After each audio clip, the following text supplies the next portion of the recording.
Very good morning to all of you. और Ritesh Rangari this side. मैं आप लोगों के साथ में एक बड़ी इंटरेस्टिंग लर्निंग शेयर करता हूँ जो मैं भी कुछ टाइम से ऑब्जर्व कर रहा था। आपने एक अभी मूवी देखी होगी रिसेंटली जो मार्केट में आई है। इस मूवी का नाम है स्त्री 2, राइट। सो स्त्री 2 ने पिछले 2 हफ्ते के अंदर में लगभग 400 करोड़ का बिजनेस जो है वो किया हुआ है, ठीक है।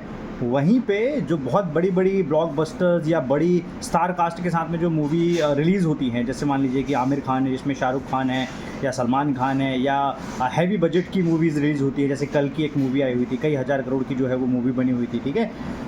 तो ये मूवीज़ को इन सारी मूवीज़ को हैवी स्टार कास्ट, बड़े डायरेक्टर्स, बड़े प्रोडक्शन हाउस, ठीक है, उनको ये वाला फिगर टच करने के लिए 2 हफ्ते नहीं लगे थे, उनको इससे ज़्यादा टाइम लगा था। लेकिन स्त्री जो बहुत लो बजट मूवी थी उनके कंपैरिजन में, ठीक है, स्टार कास्ट कोई बहुत ज़्यादा बड़ी नहीं थी, उसके बावजूद भी उन्होंने सिर्फ 2 हफ्ते के अंदर में बिज़नेस जो है इतना बड़ा किया। और रिसेंटली अगर पिछले शुक्रवार, शनिवार और रविवार की बात करें तो शुक्रवार में एक 19-20 करोड़ के आसपास का बिज़नेस हुआ, रविवार में कुछ 33 करोड़ के आसपास का बिजनेस हुआ, और लास्ट डे भी जो है वो कुछ 40 करोड़ के आसपास का बिजनेस हुआ। तो ओवरऑल पिछले 3 दिनों में कंसिस्टेंट ग्रोइंग लेवल के हिसाब से बिजनेस हुआ। जनरली ऐसा होता है जब भी कोई मूवी रिलीज़ होती है तो उसको मार्केट इस तरीके से कर दिया जाता है, इस लेवल पे मार्केट कर दिया जाता है कि लोगों को लगता है इसमें कंटेंट बड़ा अच्छा है, सब कुछ बड़ा अच्छा है, और लोग थिएटर में चले जाते हैं, पहली बार वो मूवी देखते हैं, और जब उनको सेटिस्फेक्शन नहीं मिलता है ना तो वो वर्ड ऑफ माउथ जो है वो मार्केट में नहीं जाता है, लोग उसका प्रचार नहीं करते हैं, तो मूवी का जो एक हाइप है वो ऑटोमेटिक डेड हो जाता है, ठीक है।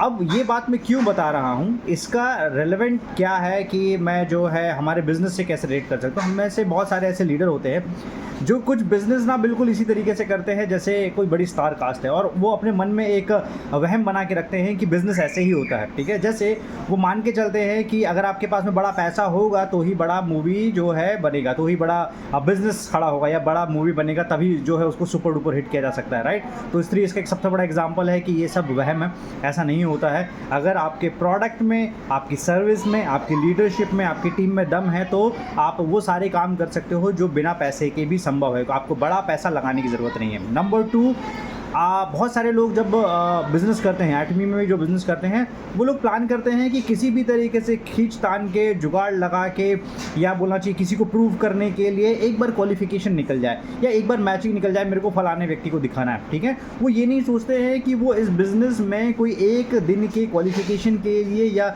एक दिन की मैचिंग इनकम के लिए एजेंट और स्पेशल एजेंट क्वालिफिकेशन के लिए नहीं आए, सिंगल डे के, राइट।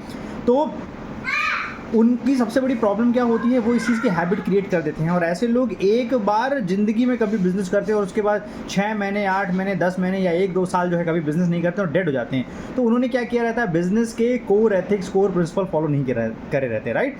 अब स्त्री के जो डायरेक्टर हैं, स्त्री की जो पूरी टीम है, उन्होंने इंडियन मार्केट की नब्ज़ पकड़ ली है। उनको समझ में आ गया है कि बिज़नेस को ऑपरेट कैसे किया जाता है, जो हमारे कंज्यूमर्स हैं उनको एंटरटेनमेंट में क्या कंटेंट चाहिए। तो स्त्री एक प्रोडक्ट है, स्त्री मतलब से जो मूवी है वो एक प्रोडक्ट है, तो वो प्रोडक्ट के तौर पे उनको बेस्ट प्रोडक्ट जो है वो डिलीवर करते हैं कि यार उन्होंने लेट्स से 200, 300, 400, 500 जो भी एक XYZ टिकट के रूप में खर्च किया, तो उनको वैल्यू फॉर मनी जो है वो मिलना चाहिए, ठीक है।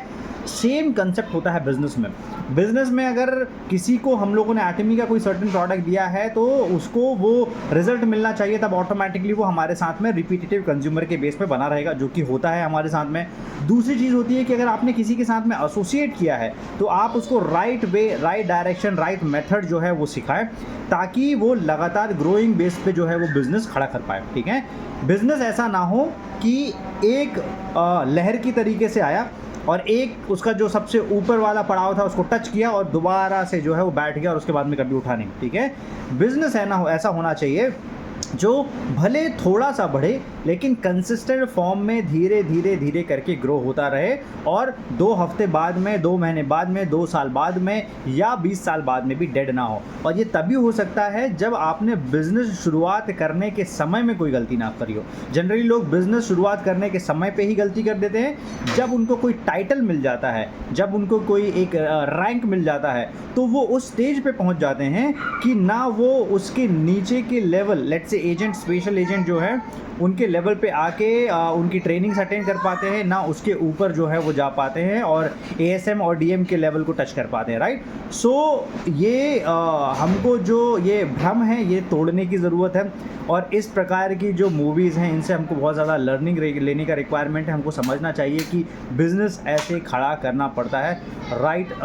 सर्विस हमको अपनी टीम को, अपने लीडरशिप को जो है वो प्रोवाइड करवानी पड़ती है, ताकि वो लोग लगातार मार्केट में ग्रो करते रहें, राइट। आई होप ये एग्जाम्पल बहुत रिलेवेंट लगा होगा और आपको बहुत सारी लर्निंग इससे मिली होंगी। बाकी अगर आपको कोई लर्निंग इस पर्टिकुलर मूवी से मिली हो, मैंने सिर्फ बिजनेस फॉर्म में लर्निंग की बात करी है, एंटरटेनमेंट फॉर्म में नहीं, राइट, तो प्लीज़ कमेंट बॉक्स पे जरूर शेयर करें। Thank you so much all.